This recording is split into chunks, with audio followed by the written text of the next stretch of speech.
dikkati naa waykat waane woon xiif du jàmmi borom alerte yéene kaay ne kon Sénégal nekkunu ci jàmm ndax xiif nañu yéene kaay bi di ma xamal ne situation bu doy waar moo am ci biir réew mi xiif goo xam ni mënees na koo natable akub mar day taali lu toll ci fukk ak ñett ci ñeent fukk ak juróom benn ci département yu réewum Sénégal yi day xiif gi laal na leen diwaanu Matam ak Ranérou ñi ngi ci état goo xam ni yéene kaay bi ne ma mar day taali Kaneel ak Goudiri ñoom moom boo moytuwul daanaka xiif gi dina yóbbu jaxan na ma ñenn ñi yéene kaay bi ne ma lu toll ci juróomi téeméer ak ñeent fukk ak juróom ñeenti junni doomu aadama ci Sénégal gii am na ñuy jafe-jafe matale ndékki añ ak reer gi Abdoulatif Coulibaly ni déet situation bi day na ngeen koy waxee di tiitalaate amewu ne xiif gi ni ngeen koy waxee ne noonu la amee ci réew mi amewu ni yéeni kaay bi ne ma bu weddee moom président Macky Sall day mi ngi xam ne ni ñeent fukki milliards fii ak ayu bés dina ko dogal ci réseau yi nga xam ne fa la ñuy yónnee xaalis ngir jàppale nag askan wi nga xam ne daanaka xiif lekk mënatuñu ko Abdoulatif Coulibaly ne la ma waxoon duma ca jóg réew mi na ngeen waxee ak métteem xiif gi na ngeen waxee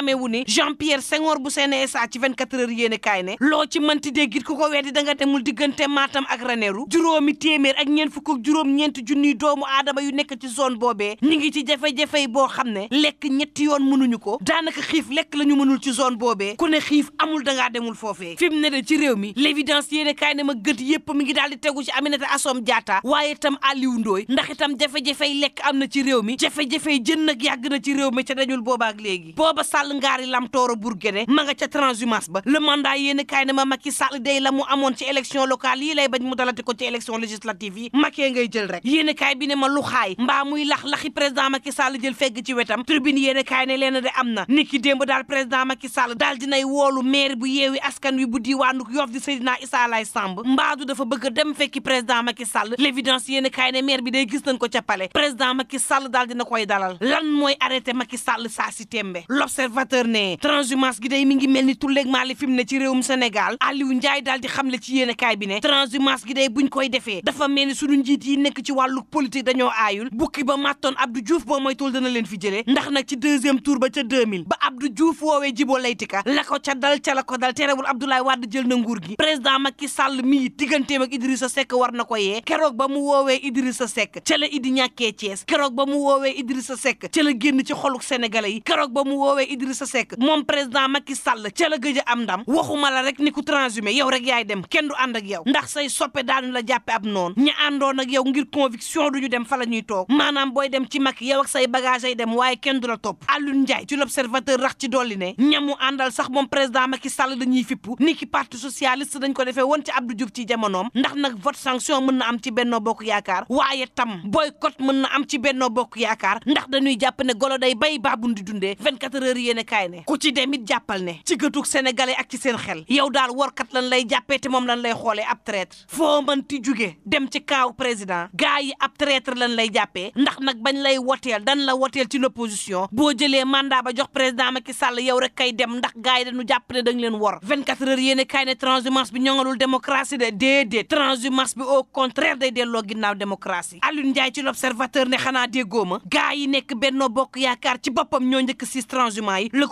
quotidien ne siis googee def nañ ko it Guy Marius Sagna ak capitaine Touré niki démb ci première réunion municipale bu Ndakaaru clashante daal moo fa amoon diggante Benno Bokk Yaakaar ak waa Yewwi Askan Wi waa Benno Bokk Yaakaar daal di xam ne ni capitaine Touré ak Guy Marius Sagna ak Khalifa Sall mi ñu def maire honoraire tegunu ko ci dëgg tegunu ko ci yoon Cheikh Gueye ne du ñëpp de am na ñoo xam ne d'accord nañ ci ñeneen ñaa bañ di tëltëli waxtu woowu l'enquête quotidien daal di may xamal ne moom président Macky Sall ngaari lam tooro day ma ngay waajal élection législative yi Macky Sall ma nga ca liggéey ba te nag loo ci mënti déggit cohabitation bi ñuy wax ci assemblée nationale Macky Sall lañ ciy tànk du am de ndax nag député yu mu wàññi ci liste proportionnelle bi day mën naa laal bu baax l'opposition bi mu njaay Cissé ne te boo moytul sax dana leen laal te loolee ña ngi koy daal di naqarlu ndax wàññi député proportionnel yi yenn ci parti lay gaañ l'info yéene kaay ne Abdoulaye Wade day lenn lu koy gaañ ci élection législative yi fasu koy yéene kaay bi daal di may xamal ne moom Wade day ñiy woote booloo ci l'opposition bi bokk ci faf naa sax nag tegee nee wallu Sénégal daal di nag ànd ak parti démocratique sénégalais taxawal ab directoire de campagne Mamadou Lamine Thiam maire bu Kébémer fas ko yéene jiite l'info yéene kaay ne ma Wade day démboo démb daf fi woote ab booloo ci l'opposition bi tey mu daal di doxalee ànd ak parti am en tout cas ne woon naa leen jinne lu mu màgget de seb ngelaju boo xam ne jombal na gune tribune yéene kaay mel ni ku daal man dafa fekk du gune gu mel ni président Macky Sall fi mu ne day andi nay coppite yu mag a mag ci police bi lan la président Macky Sall di waajal Pape Moussa Traoré daal di may xamal ne léegi commissaire Adramé Sarr mooy patron bu yees bu dig bi te yemu ca de bari na ci commissariat yoo xam ne ci Ndakaaru ak ci biir réew mi am nañu ay coppite libération ne ma dig am na coppite Touba am na coppite Mbàkke am na coppite ci commissaire Médina am na coppite Caaroy am na coppite Grand Yoff am na coppite Ziguinchor am na coppite Guédiawaye am na coppite Parcelles Assainies am na coppite Tribune yéene kaay ne moo tax ma samp laaj de lan la président Macky Sall di waajal ak coppite yi nga xam ne andi na ko ci biir police bi booba ay ànd ndoom di député am alerte quotidien daal di may xamal ne boo moytul ñaari atu kaso dinañ ko tëdd l'enquête quotidien ne déet ñetti weeru kaso kay la Biaye ak Sall boo moytul di tëdd l'observateur ne la am kay moom moo di Biaye ak Sall ñi ngi ci tànku génn kaso critique yéene kaay ne ni ki démb day moom Biaye ab député la daal di tuumaal boo xam ne faatu na Sall moom dafa daal di weddi lépp loo xam ne laale na ko ci mbir mi kon de ma leen tuumaaloon daal di taxaw dëggal la mu waxoon libération yéene kaay ne ña dëggu dëgg moom moo di pajkat yi fa ñu nekkoon juguñu fa benn yoon ni ki tey pharmacie yi ñooy tëj bëccëgu tey jii amul pharmacie buy tijji ci réew mi tribune yéene kaay ne sage-femme yi nga xam ni démb dañu ne accouchement du am daal dinañuy dem Touba ci Sëriñ Muntaxa Mbàkke daal di fay wili pande nag régime bi daal di sàkku Abdoulaye Diouf Sarr mu daal di tekki ndombal tànkam critique yéene kaay ne lan mooy xaar Abdoulaye Diouf Sarr yéene kaay bi ne ma système bi paralysé nañ ko ni ki démb de bés bi yéene kaay daal di may xamal ne fi mu ne day loo leen ci mënti dégg ñun ñëpp nekk ci danger de mort rawatina démb soxna yi nga xam ne dañoo wann lor yéene kaay bi daal di may xam le ni ki démb daal dinañ leen di ignorer gàntal leen ñàkk leen fulaal ni ki niñ def soxna as te clinique Iba Mar Diop moom ab soxna moo fa daal di kalaame yoon ab chirurgien l'observateur ne démb soxna yi wann lor nekkoon ci mat ku ñu nettali li ñu daj démb ci maternité yi doo ko gëm ñoom ak seenuk mettit amul kenn koo xam ne ci sage-femme la génn nga taxawu leen baa nga ni leen massa baa nga seet leen hôpital bu Ndar moom yéene kaay bi ne ma dafa fees dell ak soxna yu wann lor yoo xam ne ña nga bàyyeekoo Louga ndax waa Louga neen na duñu réewle Sud Quotidien daal di xam le ni niki démb day tàngoon na jër ci ñi nga xam ne ñooy malade yi ndax nag ñi nga xam ne ñoo yëngu ci paj mi ñoo daal di banque seeni yoxo gars yi nag jàpp ne dañ leen tayle sànni leen ak askan woo xam ne ma ngi leen di jor xeer te booba lu njiit njaak état bi moo cay njaak ndax nag la war ci l'hôpital yi defu ko la war ci médecin yi defu ko Le Soleil yéene kaay ne la war ci carburant bi day état baa nga ci niki démb ñaari bato yoo xam ne daal dina ñuy fees dell ak i carburant daal dina ñuy wàcc ci Ndakaaru Dakar Times ne la war ci dem ak dikk yit nguur gi ma nga ca ña nga ci aéro transport boo xam ne nii daanaka bu méngoo ak jamono la tey mucc ayib lool Sénégal yéene kaay bi xamal ma ne du yàgg dara boo moytuwul dana méngoo ak Paris waxtu woowu Tribune yéene kaay xamal ma ne waa parti démocratique sénégalais la ñuy sàkku du lenn lu dul ñu amalaat atteb Karim Meïssa Wade yéendu leen ak jàmm mbokk yi